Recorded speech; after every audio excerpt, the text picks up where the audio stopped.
Hi crafters. Right,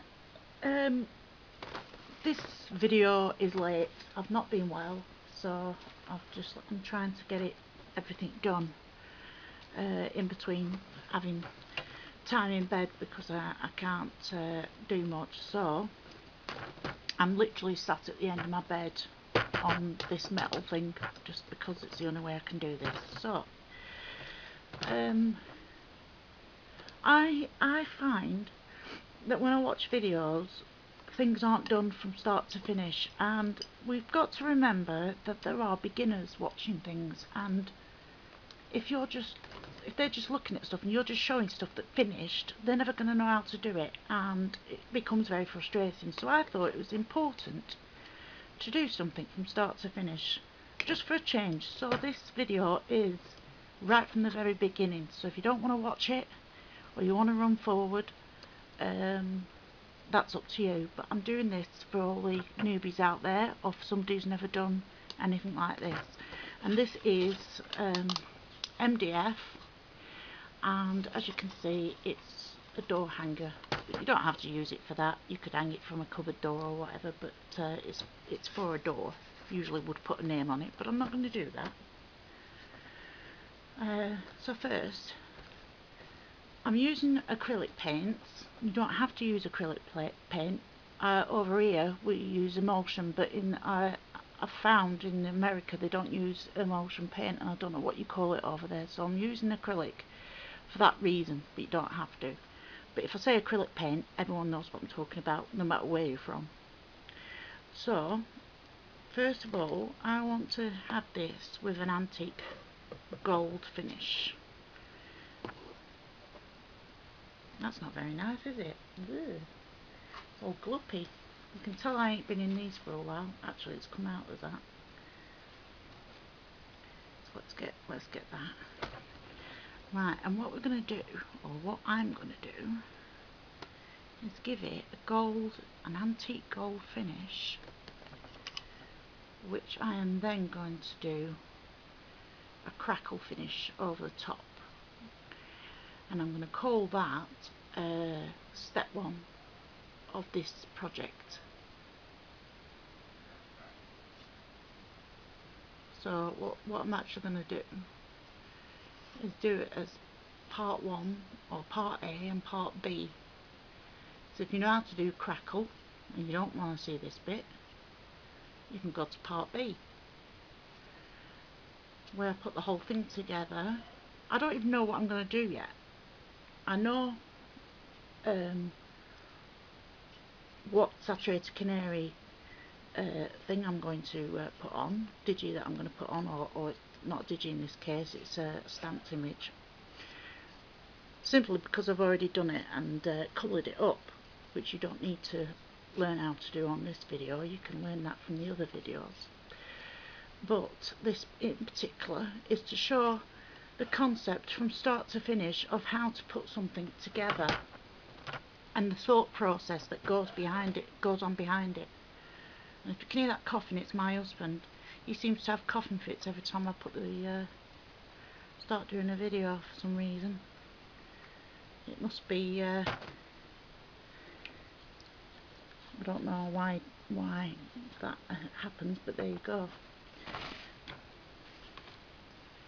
I'll just clean my brush out. Always clean your brushes straight away, especially with acrylic paint, because you'll damage your brushes. You'll never get it out. It'll just turn your brush to plastic and you have to buy a new brush.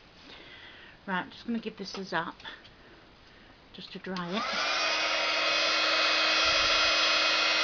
If you haven't got a heat gun, just leave it out for about 20 minutes and it'll be dry.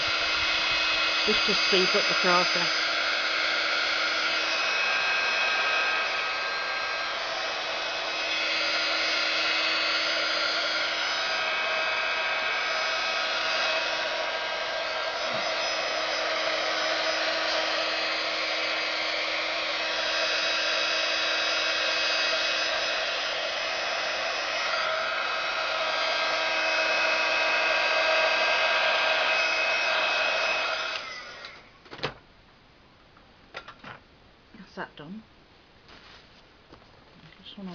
down there to make sure it is all dry.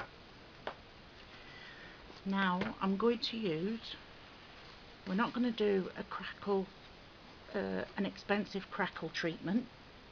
I'm just going to use some PVA glue. And it's cheap as chips PVA glue. That's just to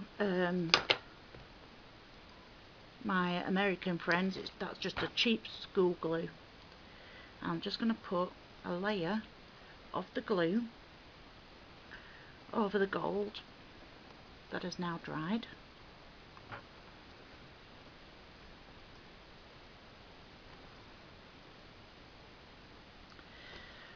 And a lot of people start drying this, and I'm not going to start drying it totally. I mean, they dry it and it's, you know, it's translucent. I don't like to dry it translucent.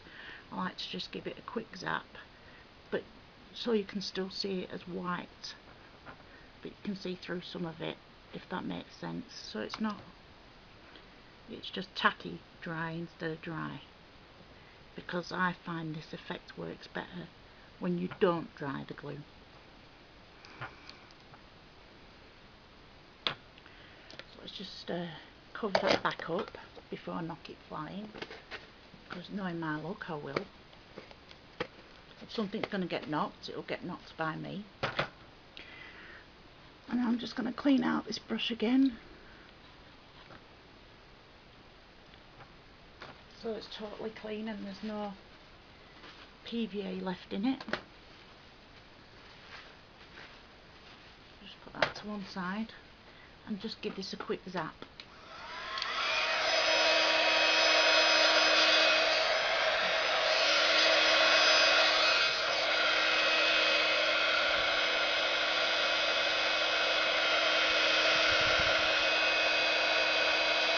Don't get too close because it'll bubble and then you won't get the effect that you want. That's enough. As you can see, it's still white and it's still wet. Okay? I don't dry it. Don't dry it because you won't get the effect you want. I'm just going to give this a... This is... if you do buy the Eco Green Crafts ones, this is the mushroom. And the other one was aged gold, but you can use whatever you want. That's up to you. I'm just using this because this is the effect I want. I'm going for like a shabby chic look. That didn't sound very good, but there you go. Yeah, I'm looking for shabby chic. That's the effect I'm going for with this plaque. So it's going to be a bit ostentatious over the top with goodies, but it's going to be a subdued, subtle finish. So let's go over this.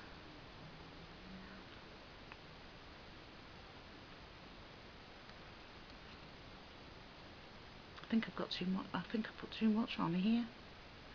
We'll soon find out. Although I can give it quite a quick wash on the back with the excess, because I haven't done the back. I usually cover that with paper, or you know, a fancy one of my nice designer papers that I have collections of. I'm a bit of a paper hoarder, like most of us, I think. We've all got hoards of paper that we won't use because it's too nice, so you keep it. Before you know it, you've got drawers and drawers full of paper. I've started buying a bit of digital paper now because obviously you can use it over and over again. You just keep printing it, but I've got 3 printers and it's never as nice as the originals that you buy already printed. I don't care what anybody says, it's never the same. And because I want this to be shabby chic, it doesn't have to be perfect. Good job, because I'm doing it, so it's not going to be. But anyway, it doesn't have to be. That's what I'm saying. So don't go for perfection, because you don't need perfection when you're doing shabby chic. That's the nature of it. It's called shabby for a reason.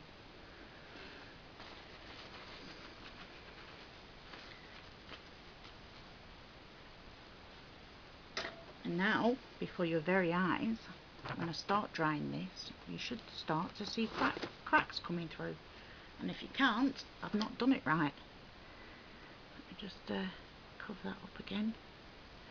Right.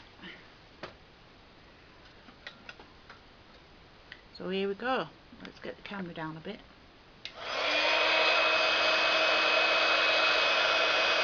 Sorry about the noise, but that's unless you want to sit here and watch it dry naturally, that's the effect you're going to get, because you're going to get the noise of the, there you see cracks coming through already.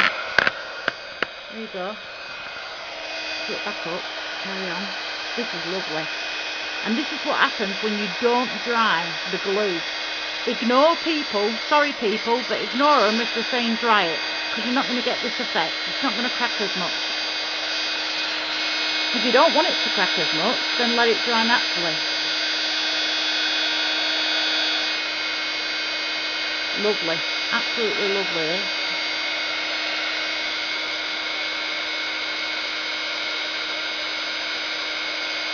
Don't get too close, because it will start bubbling. And unless you want a bubble effect,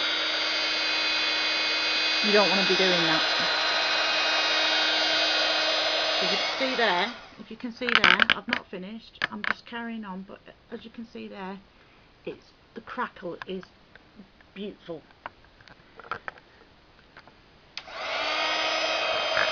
Pull that back a bit so you don't get too much of the noise. Oh, look at that, it's just before your very eyes. It's really clever.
Now, that will carry on, even though you think it's dry.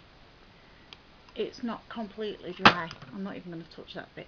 It's not completely dry. So when it's completely dry, you'll have even more cracks than it's actually got. But I'll give you a good view of that. That's the gold shining through.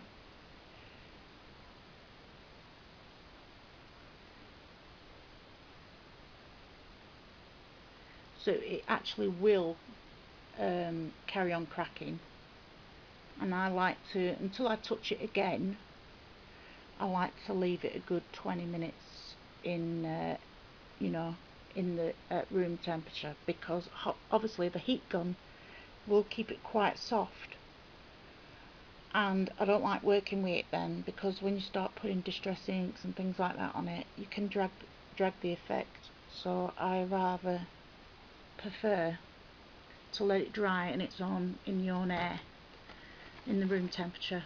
I'm going to take this one away because it needs washing.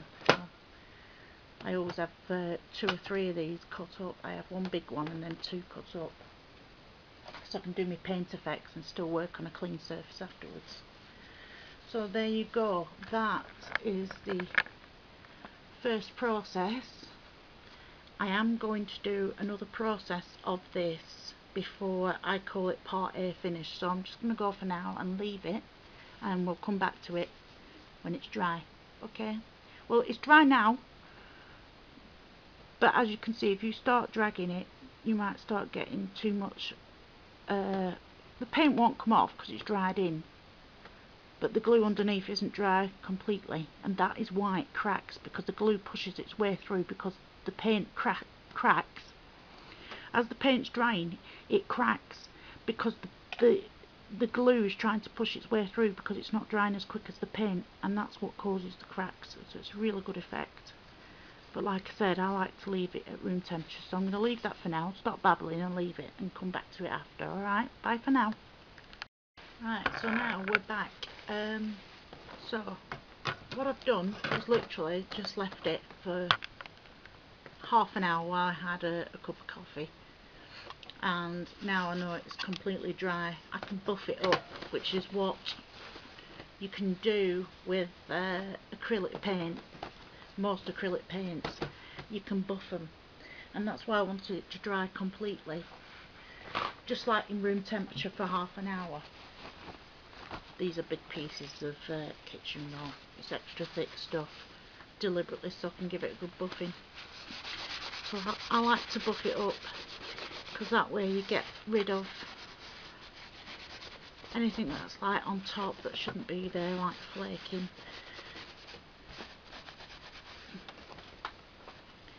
And it gives it a nice, if you can see it's buffed, it actually gives the gold underneath, seems to shine through better because it's buffed.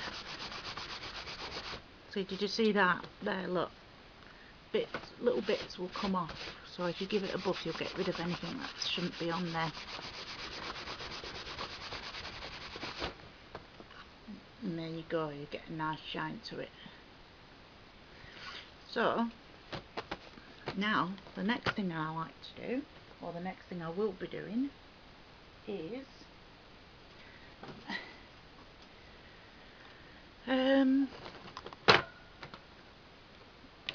on a minute, no, I want that back. There we go. I was looking for my cut and dry. So I use distress inks because I want to distress this a little bit just around the edges. I'm going to go in with antique linen first, but you're probably not even going to see it because it's so light. In fact, no. Oh yeah, you can see it. I'm just going to go around these. I'm going to take this off now, actually, from underneath, because that just hinders me. So I'm just going to go in with antique linen and a piece of cut and dry foam. I'm just going to go in just around these edges here, because I don't want this really just to tinge it a little bit, because the main colour I'm going in with is the Vintage Photo and a bit of walnut stain, because they're my favourites. These three browns are the main ones I use all the time, and Vintage Photo was the very first distress ink, and the very first distress ink that I bought, and I think this is only my second one, or you know, the second one that I've refreshed it only once. It's and I've used it for years. They are quite juicy, our distress inks. They last a long time. As you can see, that's the effect I'm getting off it. You want just a tiny bit at the edge and then just to drag it up, and that's the effect you'll get. And then just round the edges, and you can do the same with this as well if you want. You can drag it down. You're hardly even touching the wood, so you get that lovely effect. And then I just like to go around the edges, because I haven't really painted around the edges properly. I don't want to, because it was a shabby look. As you can see, I haven't actually gone around the edges with paint, so I can just do this and it gives it a nice finish, and it has that shabby chic effect then, without actually having to do much work at all. So I'm just going to pull that down again,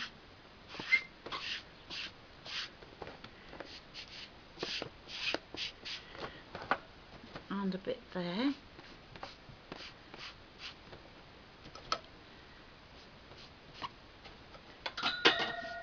don't know what that was. I think it was one of my brushes. Oh no, it weren't. Yeah, it was a brush.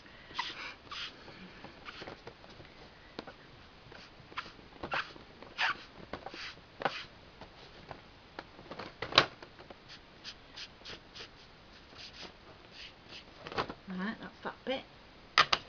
And then I'm just going to go in with some walnut stain. And be very, very gentle with this because it's really dark, it's nearly black. And that's just to emphasise that what I've just done. Look, it's nearly black. That's just to tie that all in.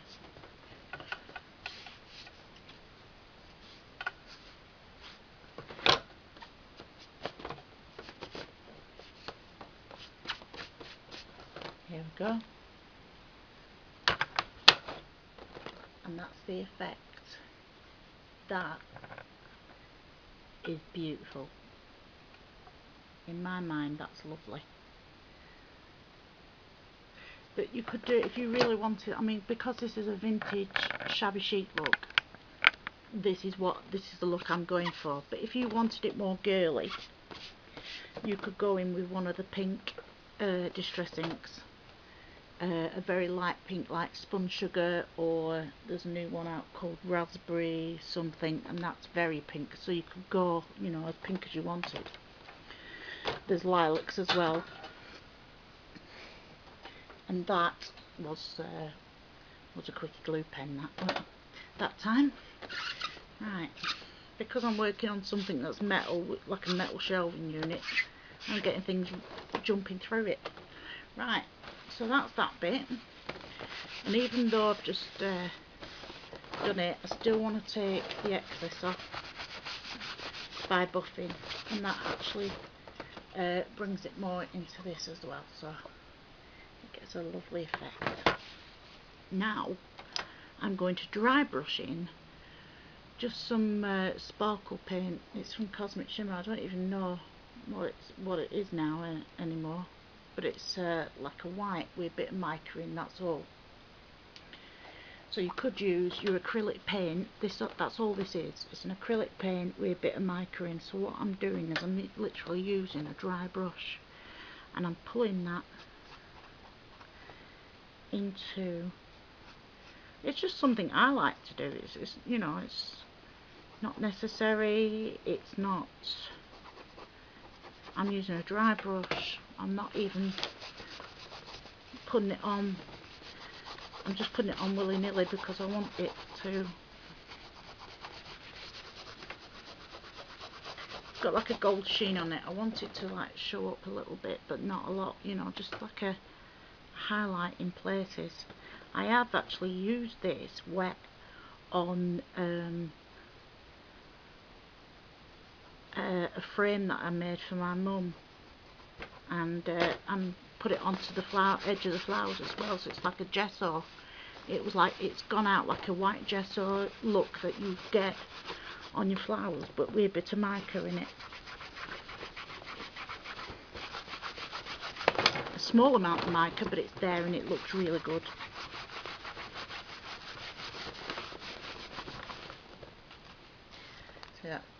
So you can see that when it's normal like that you can't see it, but when you turn it you can see it, and you can see the mica. It's just that little effect, that little bit that you'll be able to see behind some of your embellishments that you put on later on. This is literally just a bit of paint with a bit of mica in it, and I'm using it with a dry brush, so you could do the same effect really with mica powder, but I'm using it with a bit of paint because it dries easier and it stays. You don't need to fix it with a hairspray or a fixative or anything.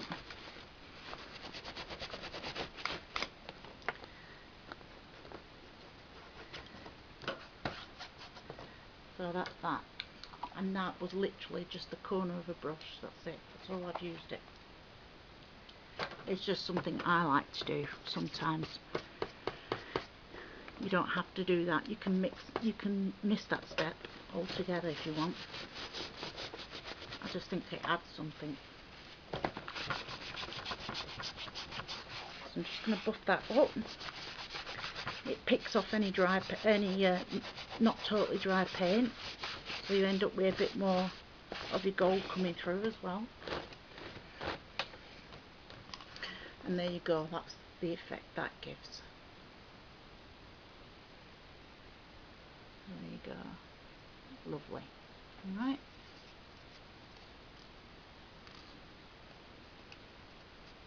I just noticed something there I don't like. That's it. And now I'm just going to go down with some gilding wax, and this is bronze. It's a cast bronze it's called. And I'm just bringing some of that down as well. And that's the same, it's just personal preference, it's just what I want to do for my piece. You don't have to do this process either. You just do what you want to do. I would have done gold, but I haven't. The gold I've got's too bright and I didn't want that.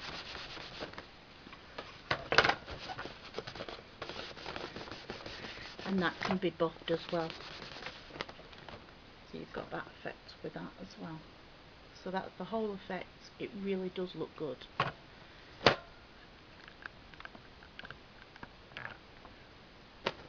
There you go.